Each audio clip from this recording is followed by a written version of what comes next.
Divija basin ఆమె కొన్ని comments చేసింది. ఆ కామెంట్స్ బాగా వైరల్ అవుతున్నాయి. ఆమె ఒక వీడియో తీసింది. ఆమె ప్రౌడ్ అంటే తెలుగులో. నాకైతే ఈ పదం గురించి డిస్కస్ చేసే ఉద్దేశమే లేదు. ఎవరైనా అమ్మాయి షార్ట్ గా డ్రెస్ వేసుకున్నా, టైట్ గా డ్రెస్ వేసుకున్నా, ఎవరైనా అబ్బాయితో తిరిగినా ఇది పెద్ద. నమస్తే, నా పేరు కునాల్ శ్రీపతి. Welcome to Kunal ఓపీడియా.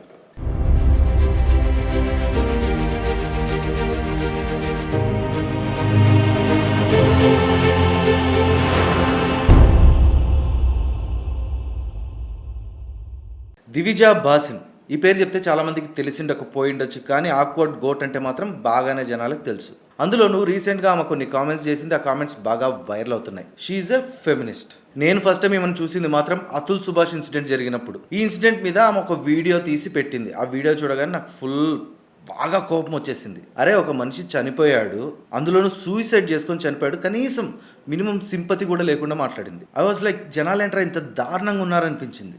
రీసెంట్గా కూడా ఆమె ఒక వీడియో తీసింది. ఆమె ప్రౌడ్ రండి. దానికి రిప్లై ఇస్తూ చాలా మంది ఆమెను తిడుతూ కూడా వీడియోలు చేశారు. దాని మీద చాలా మీమ్స్ కూడా వచ్చాయి. అది చూడగానే నాకు కూడా ఫుల్ కోపం వచ్చేసి నేను కూడా వీడియో తీయాలని ఫిక్స్ అయిపోయాను. థంబ్నెయిల్ కూడా చేయించాను. ఇదిగో ఇదే థంబ్నెయిల్. అయితే వీడియో చేయాలంటే అసలు మ్యాటర్ ఏంటో ముందు నేను తెలుసుకోవాలి కదా. సో వీడియో ఓపెన్ చేశాను. చేయగానే hold on, I don't think I look రండి ఇనఫ్ అని ఒక మాట నింది. అది చూసిన తర్వాత ఆ అమ్మాయిని జనాలు కరెక్ట్గానే అన్నారనుకున్నా. బట్ ఆ తర్వాత ఆ అమ్మాయి మాట్లాడిన మాటలు వింటే నాకు పిచ్చిలేసింది. She was right. అది చూసిన తర్వాత అనిపించింది, we may have an impression on a person but it should not cloud your judgement అని. అమ్మాయి మాట్లాడిన మాటల్లో నాకైతే ఎక్కడా తప్పుగా అనిపించలేదు. అంటే తెలుగులో అని. నాకైతే ఈ పదం గురించి డిస్కస్ చేసే ఉద్దేశమే లేదు. ఈ పదం వాడితే మా ఇంట్లో చెప్పుతో కొడతారు. బట్ ఈ పదం మన దేశంలో చాలా నార్మలైజ్ చేశారు. 10 ఏళ్ల చిన్న పిల్లాడి దగ్గర నుంచి 90 ఏళ్ల ముసలాయన వరకు ప్రతి ఒక్కరికి ఈ పదం చాలా నార్మల్, క్యాజువల్ గా వాడేస్తారు. దీనికి నేనేం సాక్ష్యాలు చూపించాల్సిన అవసరం లేదు. మీ గుండె మీద చెయ్యేసుకుని ఆ పదాన్ని మీరు ఎన్నిసార్లు మీ జీవితంలో వాడారో ఒక్కసారి గుర్తు చేసుకోండి. ఒకవేళ వాడలేదనిపించిందా, మీ ఆఫీస్లో నుంచో లేదా మీ ఇంట్లో నుంచో బయటకు వచ్చి రోడ్డు మీద నిలబడి చూడండి. ఎన్నిసార్లు ఆ పదం వింటారో మీకే అర్థమవుతుంది. అసలు ఈ పదం పిల్లలు ఎక్కడి నుంచి నేర్చుకుంటున్నారనే యాంగిల్లో ఒకసారి ఆలోచించాను. పేరెంట్స్ దగ్గర నుంచే.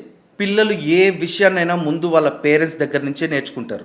మనలో చాలా మంది ఇళ్లలో ఈ పదాన్ని చాలా క్యాజువల్గా యూజ్ చేస్తారు. ఆ పదాన్ని చిన్నప్పటి నుంచి రిపీటెడ్గా విని పిల్లలు కూడా అదే మాట్లాడుతున్నారు. సో ఈ విషయం గురించి నేను వీడియో తీయాలని ఫిక్స్ అయిపోయాను. కిందికి వెళ్ళాను, నా ఫ్రెండ్ని పిలిచాను. ఇద్దరం కలిసి బైక్లో బయటకు వెళ్ళాం. బైక్ స్టార్ట్ చేసినప్పటి నుండి రిటర్న్ వచ్చేంత వరకు ఈ పదాన్ని 10 సార్లు విన్నానంటే మనం ఏ సిచ్యుయేషన్లో ఉన్నామో ఆలోచించండి. ఈ పదాన్ని మీ పిల్లలు వాడకూడదంటే ఫస్ట్ మీరు వాడటం ఆపండి. మీ దగ్గర నుంచి ఆ మాట నేర్చుకున్న మీ కొడుకు ఈ రోజు పోయి వేరే వాళ్ళ కూతుర్ని అంటాడు.